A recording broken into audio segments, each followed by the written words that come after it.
Founded over 30 years ago, Gillespie Group is a full-service residential and commercial real estate firm based in Lansing, Michigan. With an eye to the future, Gillespie Group is fueled by strategic development with a passion to find creative solutions for real estate development needs. Known for the ability to visualize new energetic spaces that breathe life into spaces and community, Gillespie continues to use its resources to initiate the transformation within the communities it works in. Learn more at gillespie-group.com. All right.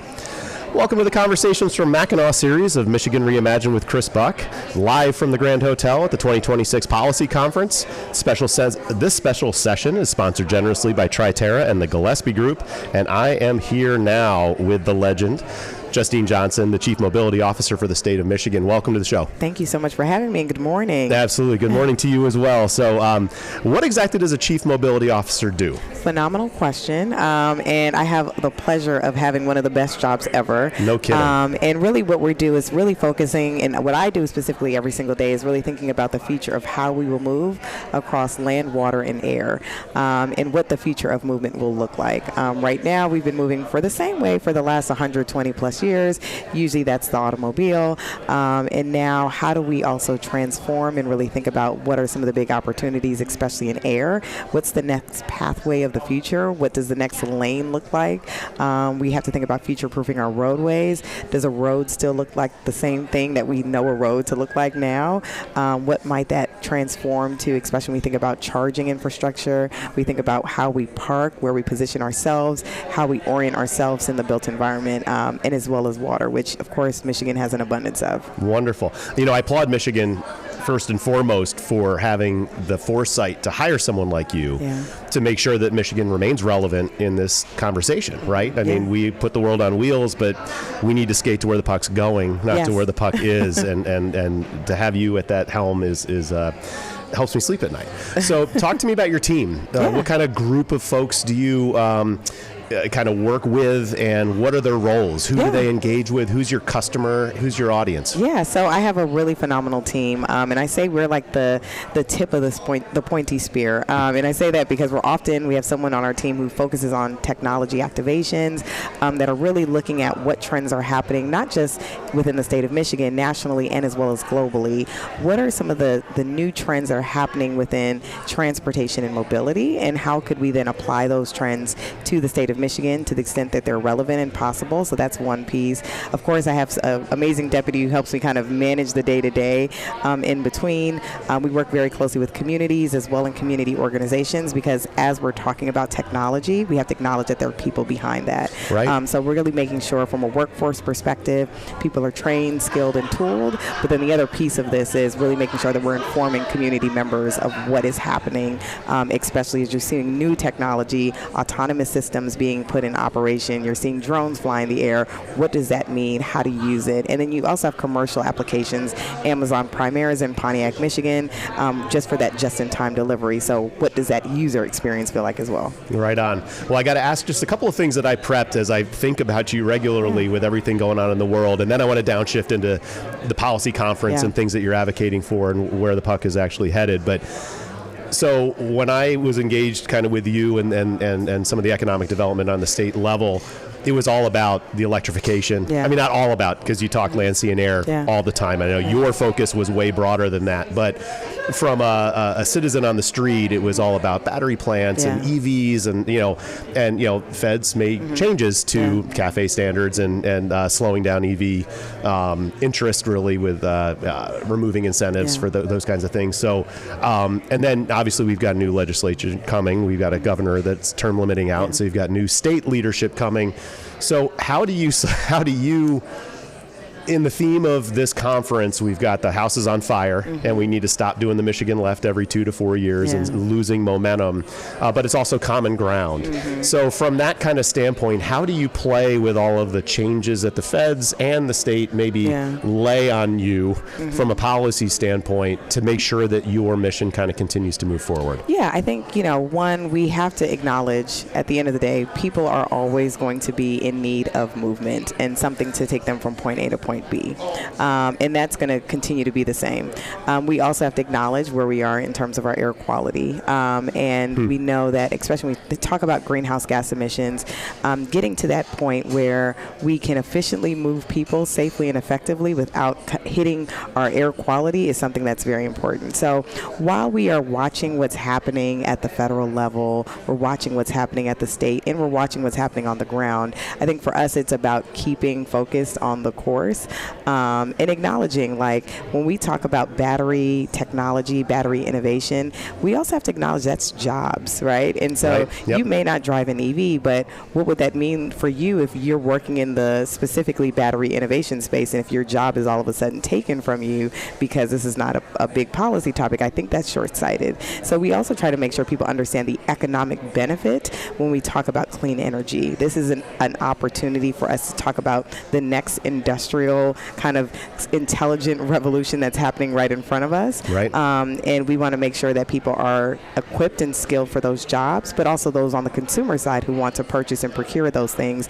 that's available to them. So we try to tell this story from both angles as best as possible, and why we have to continue to stay this course as well to be competitive, because the rest of the world is electrifying, and the rest of the world is looking at clean and renewable energy sources to move things and people forward. Right on. Okay. Yeah. Headquartered in Lansing, Triterra has been creating healthier communities throughout Michigan since 2008. Their expertise in brownfield development, environmental consulting, and natural resource management needs provides practical solutions for developers, property owners, and governmental entities. For responsive service tailored to your best interests, call the Triterra team at 517-702-0470 or visit triterra.us. So now it seems like there's a bit of a theme that I've heard around the halls here that talk a little bit more about aerospace and defense as a bigger maybe chapter of your playbook. And maybe it's equal size, but it sounds like it's a little bit more in the forefront. Talk to me a little bit about Michigan's advantage in those spaces, and what are you advocating for? What do we already have? Where do we think we're headed? So I'm really proud of the work that we've done. Specifically, I want to call out last year we really worked closely with the Whitmer administration, where she signed an executive directive focusing on a statewide approach for advanced air mobility. And why that's important is because it brought together stakeholders like the Department of Transportation, Economic Development, the Department of Military and Veterans Affairs, our Office of Defense and Aerospace Innovation. One of the quick things that we understood very early on was that the manufacturing core from the automotive sector has the ability to also diversify and do many things. And we've done that with the Arsenal of Democracy. We did that even most recently at the height of COVID-19, where the auto industry is essentially helping to solve and to save a global pandemic by providing PPE equipment, ventilators, because of that manufacturing core. How can we then do that same thing specifically on the defense side as well to support entities that are looking to build the next form factors that are going to help our armed forces be safer and run more intelligent operations, right? And so you have to think about that. There's also that same play on the commercial side. How do we think about more efficiencies of how our goods will get to our doors? And so we don't see these as two separate worlds. We actually see the dual applications between both defense and commercial related mobility solutions being the driving factor that will move us forward. And it's also part of the infrastructure. The infrastructure, when you have cameras, sensors, radar systems that can be used for commercial applications, that could also be used for defense. And of course, you're not going to have everything as transparent on the defense side, but that infrastructure can be shared. That's phenomenal. Wonderful. All right. And then Michigan does have kind of pre-existing assets, right? Yes. I mean, not only just land, sea, and air, but we've got military bases, and we've got the ability to do things without a whole lot of Exactly. I got to give a restrictions huge shout out to NADWIC. I mean, National All-Domain Warfighting Center, 200,000 acres of land that is specifically used for defense-related purposes, 17,000 nautical square miles, and that is restricted airspace that can be used for restricted airspace for defense-related purposes. And so this asset is something that's so unique in the United States that is not replicable in other places. And so when you think about entities that are looking to identify places where they want to deploy their latest and greatest when it comes to defense innovation, you have to look at Michigan. And when you have an asset like this that is literally an open door for testing at all domains, land, water, air, and cyber, that is a game changer. And so there's the Northern Strike exercises that are run. The winter exercise is run in the winter months, of course. So you do your cold weather defense innovation deployments, and then, of course, the summer exercise where you have a lot of multinational armed forces that come to Michigan just to deploy technology. We've got winter and summer here, don't we? We sure do. We sure do.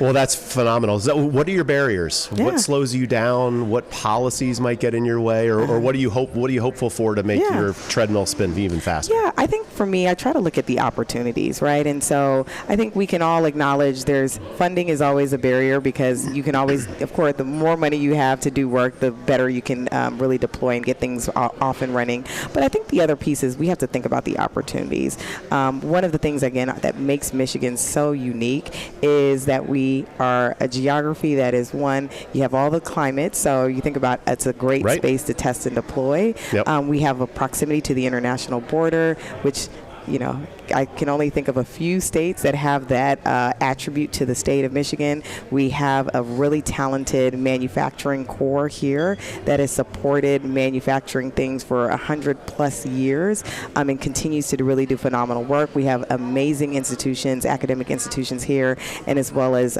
training partners. So I see the opportunities, all of these different people and organizations who are going to continue to lead this work forward. Sometimes when you change the guard, it's a beautiful thing, because it creates a new opportunity to take things to the next level. So I am optimistic and I'm hopeful.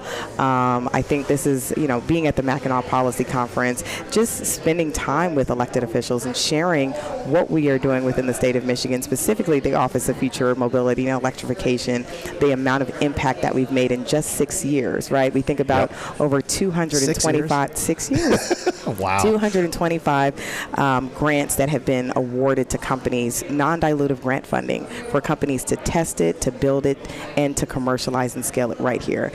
That's amazing in 6 years. You think about the ripple-on effect. For every dollar of grant funding that we've provided companies, we're seeing about a $30 private sector follow-on funding to that. Wow. That's the story that we have to continue to push here. So that's where we lean into those opportunities.